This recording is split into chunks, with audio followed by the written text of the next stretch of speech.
V Splošni knjižnici Slovenske Konjice smo 27.1.2010 pripravili čajanko z naslovom predstavitev revije Otočje O. Otočje O je novorojenka s podobo in obliko literarne revije. Njen namen je povezati v slovenski književni prostor. Revija podpira celoten spekter literarne govorice, od poezije, proze, dramatike, prevajalstva do esejistike. Prav tako je obogatena z bogato likovno prilogo. Njen oče in mati hkrati je kulturno-umetniško društvo Otočje, ki je revijo spravilo na svet. Društvo je bilo ustanovljeno septembra 2008 in to prvenstveno z namenom povezati pisce. Danes na naši čajanki so nas v literarni svet popeljali Mare Cestnik, Mitja Godnjavec, Tomaž Mahkovic ter domačinka, pisateljica in pesnica Justina Strašek. Gospod Mare Cestnik, odgovorni urednik revije Otočje O.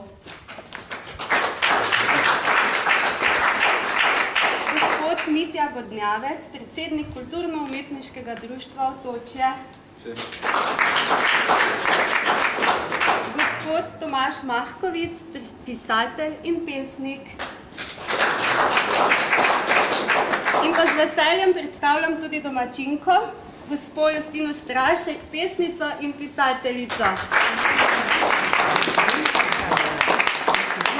Tenje poustvarja močno trenje, iskre vse posod frčijo, trdo temo razsvetlijo in se v zvezde razžarijo, dimi pa ne borodijo. Drobne iskrice zvezdice, večja ena soncalice, s trenjem pa pojavi glas se in ustvari kratkočasje. Troje iskr gromko poči in od drugih stran se loči.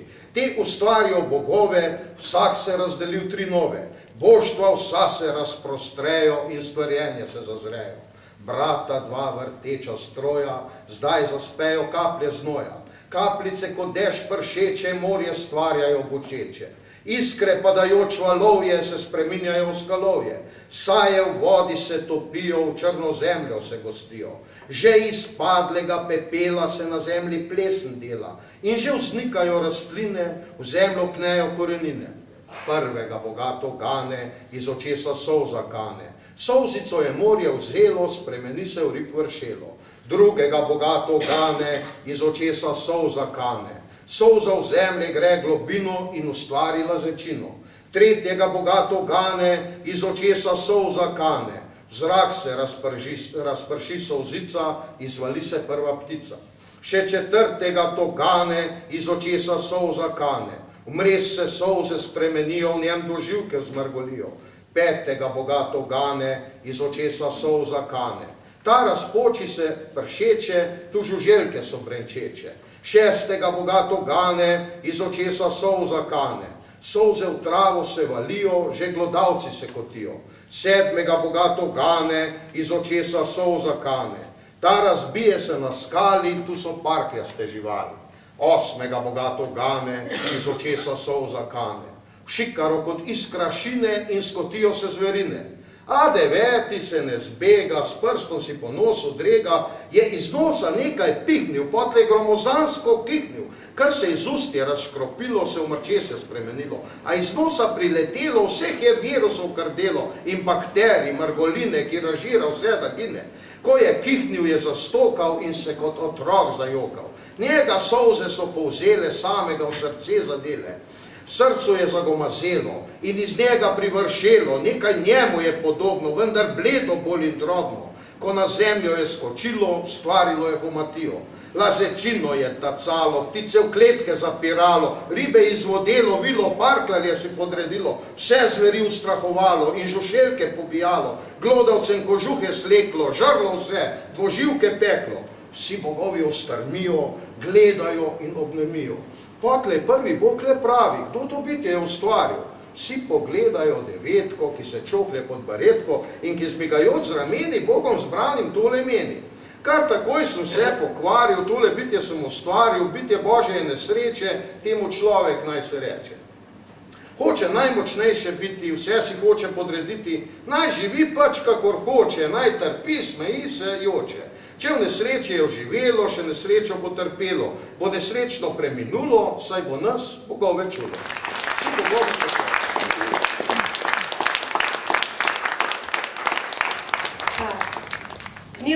Usiljeni perverznež stari, brez črtala zarisuje gube v čelo, brez kemikalij posrebril sleherni bolaz, odšteva iz trhtelega tolmuna. Sprašujem se, ali sem res to jaz? Pred obzorjem zdaj bežim, a on za mano svojo senco išče, zrcalo mojega življenja. Vsiljivo rad poljubil beli bi obraz, razpela temna jadra je tesnobe ladja, odšteva leta, mesece in ure. Ko korak se bo odlomil, opustil bo sivi mraz, ko led se bo zdrobil in me ujela, bela bo usoda.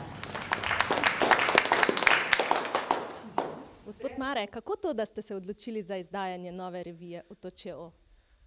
Predzgodba je kar dolga in zapletena, tako da ne bi na dolgo in široko. Svojo uredniško kariero sem začel v Žalcu pri ustanavljanju podobne revije, revije Pogled, ki še zmerom izhaja. In potem, ko je stvar začela uspevati in se uveljavljati, kar se zelo rado zgodi, je prišlo do razprtij in do raznih neljubih dogodkov in zahrbtnosti. In še z neki somišljeniki smo ustanovili kulturno-umetniško društvo, namreč bili smo prepričani, da te izkušnje in pa to delo in ta znanstva, povezave, da bi bilo to treba nadaljevati, da bi bilo to potrebno še bolj utemeljiti in predstaviti. In tako smo, kot rečeno, ustanovili društvo in prva in zaenkrat osrednja ambicija je izdajati literarno revijo, ki nam do tretje številke pravzaprav kar dobro uspeva.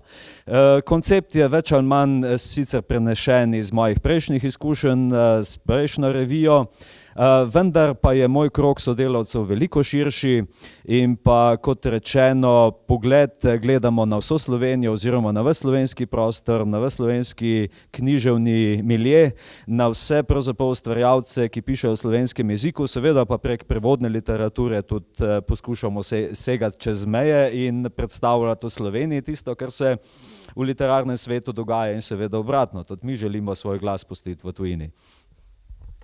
Povejte, katera je vaša ciljna publika? No, to je zelo popularno vprašanje,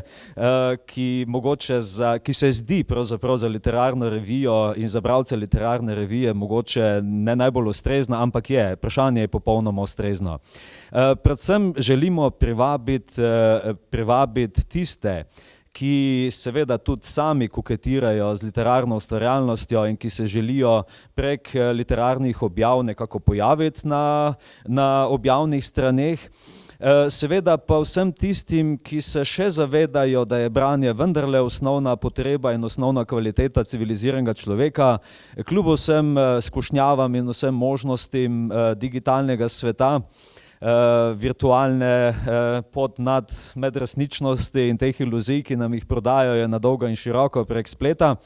Vendarle je knjiga, branje tista osnova, s katero se civiliziramo, s katero postanemo kulturni in zato ponujamo celoten spekter literarne ustvarjalnosti, tudi polliterarne, ne nazadnje tu v reviji, vendarle tudi esejistika, kritika, intervjuji in tako naprej. Tako da je dejansko za vsakogar se najde kaj. S tem, da bi radi tudi pozneje kakšne bolj specializirane rubrike, kot recimo literatura za mlade oziroma literatura za otroke, mogoče potopisje, kakšna bolj specializirana rubrika za haiku. Haiku je zelo priljubljena pesniška oblika, ki jo je Zahod prevzel od Vzhoda.